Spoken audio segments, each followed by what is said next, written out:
Hey y'all, my name is Megan and welcome to my channel. This is my mid-year book tag. I got all the questions from Larry Reads. I'm a little late because I think this is mid-year is more June, but anyways, it is what it is. So we're gonna jump right into it. If you see me looking down, I'm looking at my computer, which you're kind of balancing on, because I'm filming on my phone, and yeah, it's a whole little act that you're balancing on there. Anyway, so first off, best book you've read so far. I haven't had like any, I don't want to say like 6-star reads this year. Like this book reading year has not been amazing. Like I have not had like any 6-star reads, or like I've definitely had good reads, but have not had anything that has like, I don't know, like Boys of Tommen reads. Like last year, I literally went into the biggest slump, like almost a life slump from reading Boys of Tommen. I haven't had that this year. Anyways, Atmosphere by Taylor Jenkins Reid definitely has been my best book yet.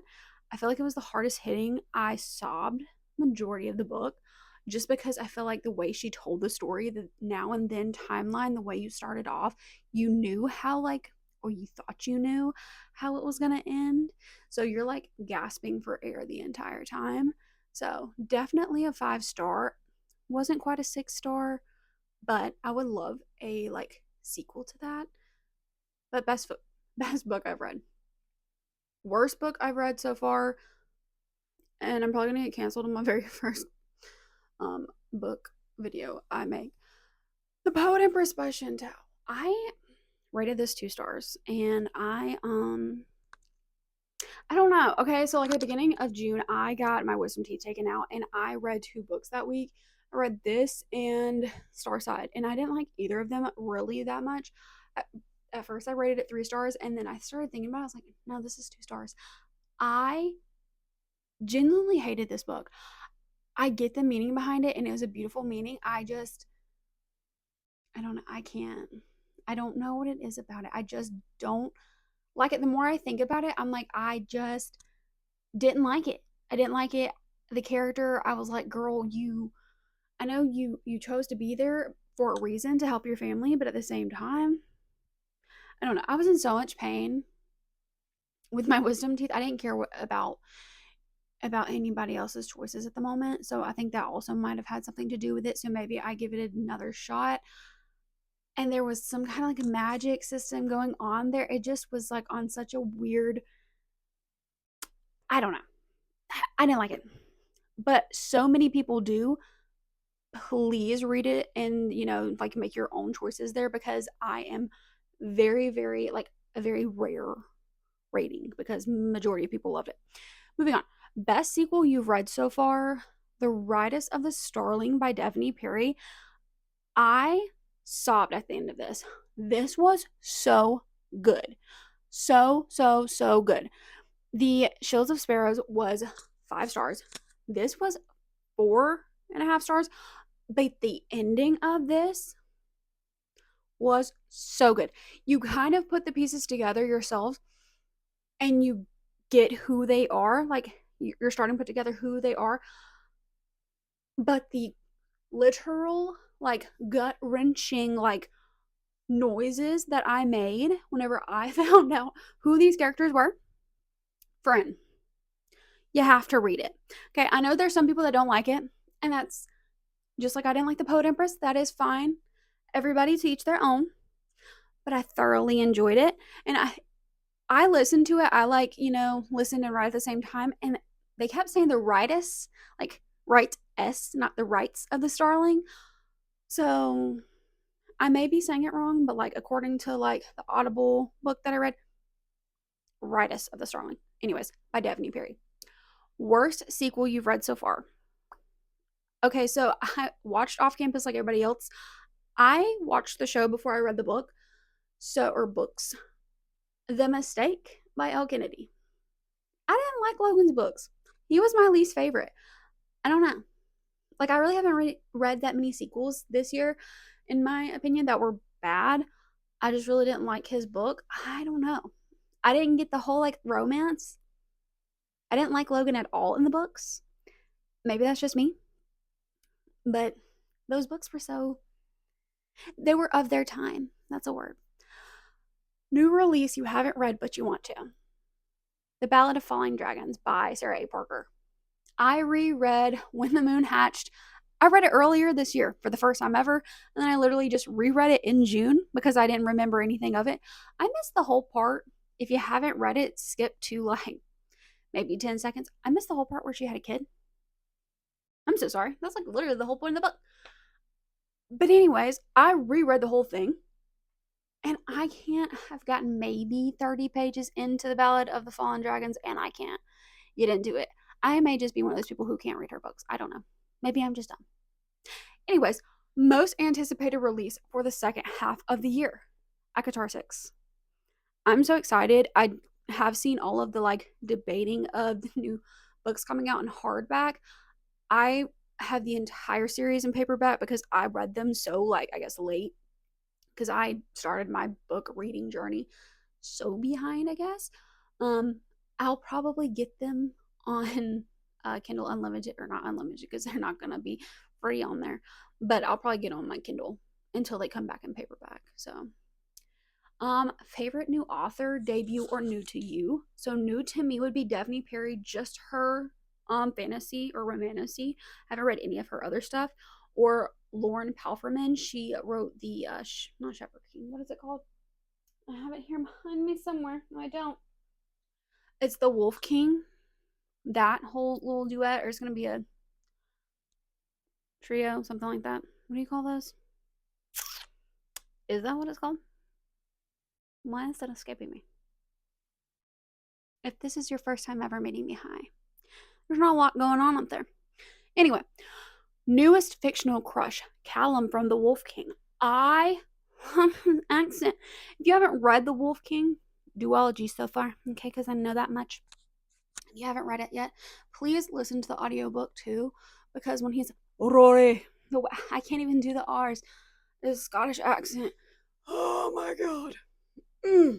He's like a Scottish wolf prince guy. Anyway, I am engaged and my fiance is not worried at all. But and he's blonde. Okay, like this guy is blonde, and I get so mad that the blonde men always get the short end of the stick. Okay, I feel like they do.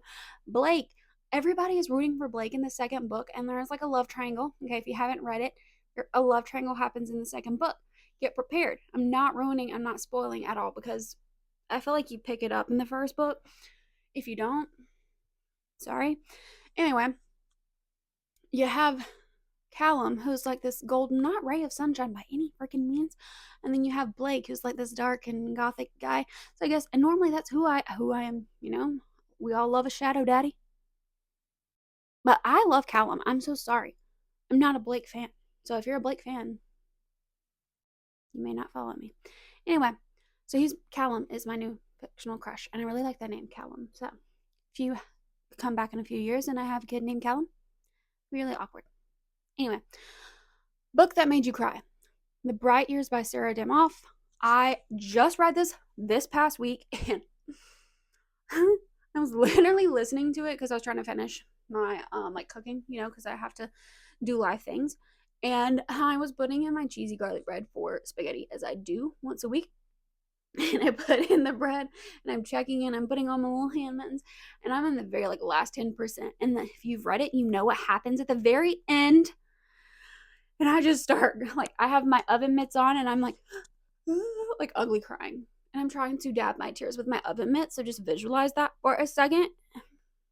Yeah, that was me. And my fiance is just like, babe, pause the book and breathe for a second. And I did, but just want you to visualize me with my oven mitts crying and trying to dab my eyes with that. Anyway, you should read it. It was 5 stars. It was really good. Atmosphere was a little bit better though. Book that made you happy. So the opposite, the Bright Years did make me happy in points, but book that made you happy. Nora Goes Off Script by Annabelle Monaghan. Monahan. I don't think it's Monaghan. I think it's Monahan. Nora Goes Off Script was just so cute, and I felt like it, with what happens if you read it, what happens, I feel like she got her like, I don't want to say got her groove back, but like she was like, oh no, I am a woman, I have power, like I don't need a man. And then she still got her man. She still got her man's back. And then most beautiful. Hello, I promise I can read. I'm just a little nervous. And I'm talking really fast, I'm sure, because that's what happens when I'm nervous.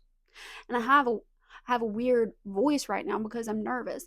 Like in maybe 5 videos, if I even get that far, I'll probably not have the same voice. It'll probably sound a little more southern, but it is what it is.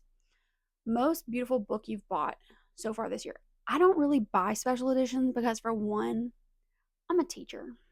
Okay. It probably won't seem like that when I get comfortable around you.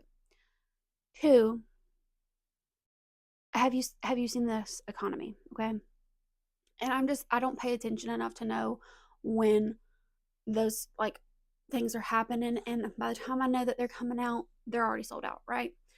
So I don't have any really many special editions except for Song of Achilles, and that wasn't from this year. To answer the question, um Into the Blue by Emma Brody. I think that is the most beautiful book I have bought this year. I like the colors. I really don't know what it's about. I know it's like some kind of romance slash like lit fic. I just think the colors are so pretty. Like, it stood out on the bookshelf, and that is why I bought it at the end of the day, because I have plenty of romance books on my shelf that I could read. And the last question to end off my first book video that I have graced you with: what books do you need to read by the end of the year? So I started off this year like making a list of books that I'm like, you got to the end of the year or they're going to be off your shelf. And that is Night and the Moth by Rachel Gillig and Great Big Beautiful Life by Emily Henry. So Night and the Moth, I tried to read it last year. I read her the first little duology she came out with a couple years ago. And then Great Big Beautiful Life. I have not even attempted to read that book. I have it. I bought it literally like right when it came out in like pink cover. It's so cute, from Barnes and Noble. But anyways, yeah, I just need to read those before the end of the year. I just really want to read Night and the Moth before Knave and the Moon comes out. So yeah, there's no reason why I haven't. Well, Night and the Moth, I started reading and I just kind of got bored the first 5 seconds. I feel like I have to be in a headspace to get into that gothic mindset. Great Big Beautiful Life, I just heard like not the great things about it, I guess. I don't know. You know, I feel like there's certain books you just have to be, it's right place, right time, right mindset for certain books. But I think the next